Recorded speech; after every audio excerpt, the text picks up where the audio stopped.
On me demande maintenant quel est le nombre d'unités dans 7842,94. Alors attention, ici, il y a eu une modification au niveau de la question. Je ne demande plus le chiffre, mais le nombre d'unités. Alors, comme tout à l'heure, je vais placer mon nombre. Le chiffre facile à repérer, c'est le 2 qui vient se mettre dans les unités. Puis ensuite, je continue à placer mes chiffres dans le bon ordre. De l'autre côté, la virgule, je mets le 9 et le 4. Et si on me demande quel est le chiffre le nombre d'unités, eh bien, je regarde dans le tableau et je me dis que le 2 ici veut dire qu'il y a 2 unités. Bon, ok, en voilà déjà 2. Mais, regardez, le 4 qui est ici veut dire qu'il y a 4 dizaines. Or, souvenez-vous, une dizaine, c'est un paquet de 10 unités.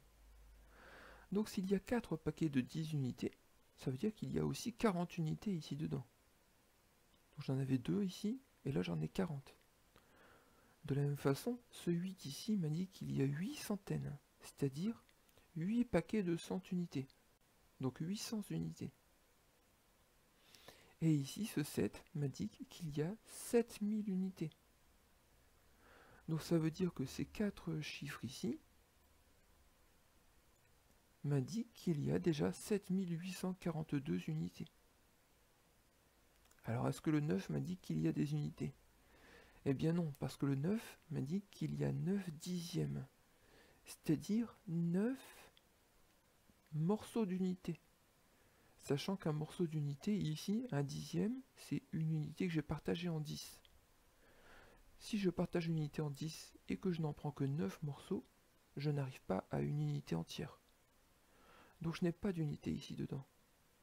Et encore moins dans le 4, puisque ce sont 4 centièmes. Donc 4 morceaux d'unité que j'ai partagés en 100. Donc c'est bien insuffisant pour avoir une unité entière.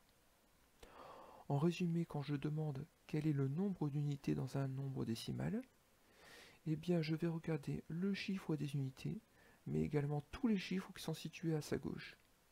Ça me donne un nombre entier, que je peux réécrire dans la réponse, c'est-à-dire 7842. Alors de la même façon, si je cherche le nombre de dixièmes dans 1,6, je place le chiffre des unités devant la virgule dans les unités, je place le 6 ici, et pour répondre à cette question, eh bien je me dis, je veux chercher le nombre de dixièmes, eh bien je cherche la colonne des dixièmes. Ici, il y a 6 dixièmes. Mais si je regarde l'autre chiffre, celui-ci me dit qu'il y a une unité. Mais comme une unité, c'est égal à 10 dixièmes, et bien en fait ici j'ai 6 dixièmes, et 10 ici, j'en ai donc 6 et 10, 16. C'est-à-dire encore une fois, le nombre qui est écrit quand je regarde tous les chiffres qui sont dans la colonne des dixièmes et ceux qui sont avant. Donc j'ai 16 dixièmes. On va pouvoir aller un peu plus vite. Pour le nombre de centaines dans 842 904,8, je place mes chiffres, le 4 qui est le chiffre des unités, le 0 qui m'indique qu'il n'y a pas de dizaines, le 9 ici, le 2, le 4, le 8, et dans la partie décimale, il n'y a que le 8 ici, et je demande le nombre de centaines.